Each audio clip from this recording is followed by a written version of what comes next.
नमस्कार, स्वागत है आपका इंडिया डेली के डिजिटल प्लेटफॉर्म में। मैं हूं आपके साथ शिवम दत्त मेहता।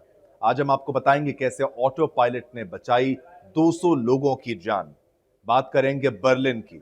पिछले वर्ष जर्मनी के वित्तीय केंद्र फ्रैंकफर्ट से स्पेन के खूबसूरत शहर सेविल के लिए उड़ान भरने वाली लुफ्थांसा की एक नियमित हवाई यात्रा अप्रत्याशित रूप से एक गंभीर और सांसें थमा देने वाली स्थिति में बदल गई। स्पेन के विमानन अधिकारियों द्वारा हाल ही में जारी की गई एक गहन जांच रिपोर्ट के अनुसार यह भयावह घटना तब सामने आई जब विमान पूरे 10 मिनट तक एक भी होश में मौजूद पायलट के बिना आकाश में उड़ता रहा। यानी कि कोई होश में नहीं था, पायलट होश में नहीं था। इस रहस्यमय और खतरनाक उड़ान के दौरान विमान में सवार 199 से 200 यात्रियों और 6 क्रू मेंबर्स को इस बात का जरा भी अंदाजा नहीं था कि वे भाग्य के भरोसे एक अदृश्य शक्ति के नियंत्रण में हजारों फीट ऊपर उड़ रहे हैं। अब देखिए, स्पेन की हवाई दुर्घटनाओं की पड़ताल करने वाली एक एजेंसी है। अब उस एजेंसी ने इसका खुलासा किया है। उसके द्वारा ये रिपोर्ट जो है वो सामने आई है। उसकी ये सनसनीखेज रिपोर्ट जो है उसका हवाला देते हुए इस चौंकाने वाली घटना का विवरण दिया गया है। मैं आपको थोड़ा सा रिपोर्ट के अनुसार बता दूं क्या कुछ हुआ था। देखिए, मामला 17 फरवरी 2024 का है। उस दुर्भाग्यपूर्ण उड़ान के दौरान जब एयरबस A321 आसमान चीरती हुई फ्रैंकफर्ट से सेविल की ओर बढ़ रही थी, विमान का सह पायलट यानी को पायलट अचानक बेहोश हो गया। यह हृदय विदारक क्षण तब आया जब विमान का अनुभवी कप्तान अपनी कुछ आवश्यकता के लिए बाहर गया था, वॉशरूम गया था, और कॉकपिट से वो बाहर निकला। जब शौचालय में वो गया हुआ था तब ये ऐसा सब कुछ हुआ। अब लुफ्थांसा एयरलाइंस, जो अपनी सुरक्षा और विश्वसनीयता के लिए जानी जाती है, ने इस गंभीर घटना पर अपनी प्रतिक्रिया दी है। अब डीपीए के अनुसार एयरलाइन ने पुष्टि की है कि वे स्पेनिश जांच रिपोर्ट से अवगत हैं और उनके अपने आंतरिक उड़ान सुरक्षा विभाग ने भी इस अप्रत्याशित घटना की गहन जांच की है। हालांकि कंपनी ने अपनी आंतरिक जांच के निष्कर्षों को सार्वजनिक करने से इनकार कर दिया है। लेकिन सोचिए, 10 मिनट तक बिना पायलट के होश में रहे विमान उड़ता रहा। अब उससे, क्योंकि उन्होंने कुछ खुलासा नहीं किया, यह रहस्यमय घटना के आसपास और भी जिज्ञासा और अटकलें जो हैं वो तेज हो गई हैं।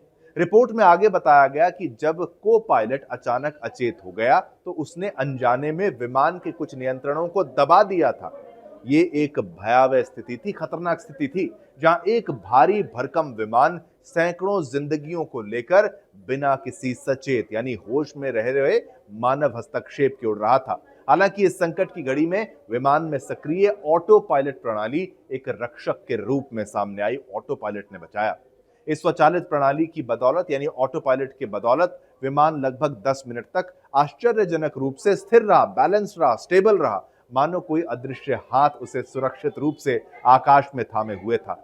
इस टेंस्ड, तनावपूर्ण समय के दौरान कॉकपिट के वॉइस रिकॉर्डर ने कुछ अजीब और असामान्य ध्वनियां रिकॉर्ड की, जिन्हें जांचकर्ताओं ने एक तीव्र स्वास्थ्य आपातकाल से संबंधित माना गया, यानी कि मेडिकल इमरजेंसी, जिससे सह पायलट की गंभीर स्थिति का पता चला। और उससे कहा जा रहा है कि ऑटो पायलट जो है वो एक्टिवेट हो गया। लगभग 10 मिनट की इस हृदय गति रोक देने वाली चुप्पी के बाद कप्तान ने आखिरकार अपनी त्वरित सोच और पूर्व प्रशिक्षण के कारण स्थिति पर काबू पाया। उन्होंने कॉकपिट के मजबूत सुरक्षा दरवाजे को खोलने के लिए एक विशेष इमरजेंसी कोड का सफलतापूर्वक उपयोग किया। काफी समय लगा क्योंकि वो दरवाजा इतनी आसानी से नहीं खुलता। ये उल्लेखनीय है कि कप्तान ने इस तरह की अप्रत्याशित और खतरनाक स्थिति के लिए ठीक 1 महीने पहले ही ट्रेनिंग ली थी, गहन प्रशिक्षण प्राप्त किया था, जिसने शायद सैकड़ों जिंदगियों को बचाने में महत्वपूर्ण जो भूमिका है वो निभाई थी। ये वो पायलट कर रहा था जो दरवाजे के उस पार था। दरवाजा बंद था, अंदर पायलट बेहोश था।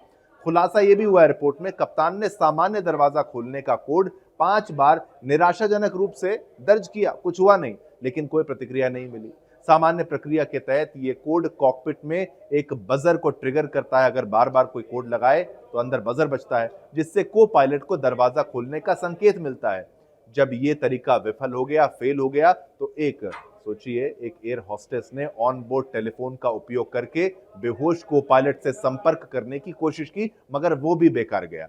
ये जानना महत्वपूर्ण है कि आधुनिक विमानों की इन सुरक्षा दरवाजों को जबरदस्ती खोलना लगभग नामुमकिन है। आप नहीं खोल सकते इसको अगर वो बंद हो जाए, क्योंकि इन्हें विशेष रूप से विमान के अपहरण जैसी गंभीर सुरक्षा उल्लंघनों को रोकने के लिए डिजाइन किया गया है कि भाई कोई अगर हाईजैकिंग करना चाहता है तो उसको हाईजैकिंग नहीं कर पाएगा। ऐसा इन दरवाजों को, जो कॉकपिट का डोर होता है जहां पायलट अंदर होता है, ऐसे बनाया गया। अब देखिए, सामान्य प्रयास विफल जब हो गए तो कप्तान ने अंतिम उपाय के रूप में एक इमरजेंसी कोड दर्ज किया। ये विशेष कोड कॉकपिट के अंदर से किसी भी सहायता के बिना दरवाजे को खोलने की अनुमति देता है। अब रिपोर्ट के अनुसार दरवाजा स्वचालित रूप से खुलने ही वाला था कि चमत्कारिक रूप से को पायलट ने अपनी गंभीर बीमारी के बावजूद अंदर से दरवाजा खोल दिया। उसको भी होश आ गया। एक ऐसा क्षण था जिसने निश्चित रूप से विमान में सवार सभी लोगों के दिलों में राहत की सांस भर दी। सभी को चैन आया। अब कॉकपिट में प्रवेश करने के बाद कप्तान ने तुरंत स्थिति का आकलन किया कि क्या कुछ है। जो बाहर से पायलट अंदर आया था, उन्होंने देखा कि को पायलट बुरी तरह से पीला पड़ गया था। उसे लगातार पसीना आ रहा था और वो अजीब हरकतें कर रहा था। इन गंभीर लक्षणों को देखते हुए कप्तान ने विमान को उसके मूल गंतव्य सेविल की बजाय स्पेन की राजधानी मैड्रिड में उतारने का तत्काल और बुद्धिमानी भरा निर्णय लिया। अब ये विमान, जिसमें 199 से 200 यात्री और 6 क्रू सदस्य सवार थे, सुरक्षित रूप से मैड्रिड हवाई अड्डे पर उतरा और बेहोश को पायलट को तुरंत अस्पताल ले जाया गया, जहां उसे उचित चिकित्सा देखभाल वो मिली। ये भी पता चला कि उड़ान के दौरान विमान में मौजूद एक डॉक्टर ने को पायलट को प्राथमिक यानी चिकित्सा, फर्स्ट एड चिकित्सा जो होती है, वो सहायता प्रदान की थी, जिससे शायद उसकी जान उसको बचाने में मदद भी यहाँ पर मिली है। अब जांच रिपोर्ट में यह भी महत्वपूर्ण निष्कर्ष निकाला गया कि को पायलट ने पिछली चिकित्सा जांचों और वर्तमान परीक्षणों में किसी भी पहले से मौजूद स्वास्थ्य समस्या के कोई संकेत नहीं दिखाए थे और इससे ये घटना और भी रहस्यमयी और चिंताजनक हो जाती है, जिससे विमानन उद्योग में सुरक्षा प्रोटोकॉल पर नए सिरे से सवाल उठने लगे हैं। आज्ञा दीजिए, आज के इस वीडियो में इतना ही। हवाई जो यात्रा है वो सुरक्षित होती है, लेकिन ऐसे मामले भी आपके लिए जानना अति आवश्यक है। सभी सुरक्षित थे, प्लेन अच्छे से लैंड हुआ, लेकिन सोचिए 10 मिनट तक ऑटो पायलट पर प्लेन उड़ता रहा और जब अंदर पायलट बेहोश था और जो पायलट बाहर था वो अंदर घुस नहीं सकता था। कितना खतरनाक ही हो सकता था। इसी के साथ आज्ञा दीजिए मुझे यानी शिवम दत्त मेहता को। अगले वीडियो में पुनः मुलाकात होगी नए टॉपिक के साथ। जय हिंद।